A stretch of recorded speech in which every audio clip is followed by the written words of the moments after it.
Bonjour mes chers étudiants, je vous propose de réviser la notion de PGCD dans Z avec les méthodes de calcul. Pourquoi on fait ça? Parce que si vous comprenez comment ça marche dans Z, vous saurez faire aussi pour les polynômes. Sauf que les polynômes, c'est un petit peu lourd en calcul. Du coup, c'est mieux d'apprendre les algorithmes et les méthodes dans Z, où on peut s'entraîner, et ensuite de faire la même chose avec les polynômes, en sachant que il y aura de gros calculs, mais que ça fonctionne un peu pareil. Donc je vous rappelle pour commencer que le PGCD de deux entiers non nuls, qui peuvent être des entiers relatifs, c'est le plus grand diviseur positif que A et B ont en commun.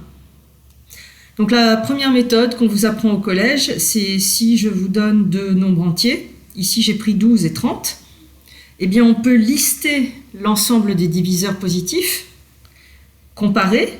Donc ici, ils avaient 2 en commun, 3 et 6. Et puis le plus grand, c'est le PGCD. Je vous rappelle également que le PGCD, ce qui va être intéressant, c'est que quand on prend un diviseur D commun de A et B, forcément D divise le PGCD. Et vice-versa, si D divise le PGCD, c'est un diviseur commun de A et de B.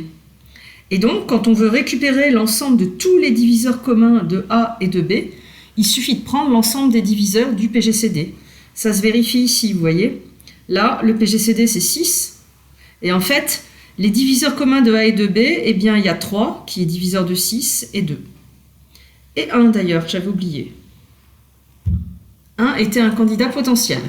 Et d'ailleurs, quand le PGCD vaut 1, on dit que les nombres sont premiers entre eux. Alors, quelles sont les méthodes de calcul? Il est bien évident que ce que je vous ai présenté, là, lister tous les diviseurs, c'est pas du tout efficace. Surtout quand les nombres sont grands. Première méthode, on utilise les factorisations primaires des nombres A et B quand on est capable de les écrire. J'appelle P1, Pn l'ensemble des nombres premiers qui interviennent dans la factorisation de A ou de B, donc dans les deux globalement, vous voyez. Et donc, je peux réécrire A et B avec cet ensemble de nombres premiers, où ici l'exposant, c'est la valuation en PI dans la factorisation primaire de A. Je montre un exemple, et à ce moment-là, quand on a ces deux factorisations écrites, le PGCD, eh bien, on a une formule. C'est le produit des PI exposant le minimum des deux valuations. Exemple. Je prends A égale 12. J'écris sa factorisation primaire, 2 carré fois 3. 15, sa factorisation primaire, 3 fois 5. Et donc, l'ensemble des nombres premiers en commun, c'est 2, 3 et 5. Vous voyez, je prends tous les nombres premiers qui interviennent globalement dans les deux factorisations. Et ensuite, je réécris A et B avec ces nombres PI. Ça, c'est P1, ça, c'est P2, et ça, c'est P3. À ce moment-là, A va s'écrire 2 au carré, 3 et 5 exposant 0. 0 est la valuation de 5 dans la factorisation primaire. Et B, c'est 2 puissance 0 fois 3 fois 5. Et le PGCD de A et de B, eh bien, c'est 2 puissance le minimum entre 2 et 0, donc 0, fois 3 exposant le minimum entre la valuation ici et la valuation là, donc 1, et 5 exposant le minimum des deux valuations, donc 0. Et on récupère un PGCD qui vaut 3. Dans la pratique, on peut aussi dire que le PGCD de A et B, eh bien, il se récupère avec les nombres premiers en commun et en prenant le minimum d'évaluation.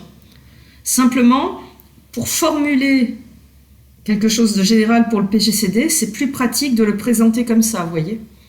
Donc c'est pour ça que j'ai fait ça. Autre méthode, on peut se contenter d'une seule factorisation primaire et tester les divisibilités. Exemple, donc A c'est le plus grand des deux, B 240. Je choisis d'écrire la factorisation primaire de B le plus petit, mais pas celle de A. Donc 240, je vois tout de suite que ça se divise par 2, puis encore par 2, etc. Et donc j'arrive à cette factorisation primaire assez facilement, de proche en proche, sans machine. Et puis ensuite, 4620, eh bien, comme le nombre formé des deux derniers chiffres est un multiple de 4, je sais que 4620 est multiple de 4. Et en effet, ça fait 4 fois 1155. Et 1155 étant impair, j'ai 4 qui divise 4520, mais pas 8. Et donc, eh bien là, en testant 4 qui faisaient partie des diviseurs de 240 fabriqués avec le nombre premier 2, je saurais qu'il y a 4 dans le PGCD des deux nombres. Dans 240, il y a 3. Donc je vais regarder si 3 est aussi un nombre premier en commun au nombre A, 4620. Et là, on a un critère, c'est la somme des chiffres. 6 plus 4 plus 2 plus 0, 12.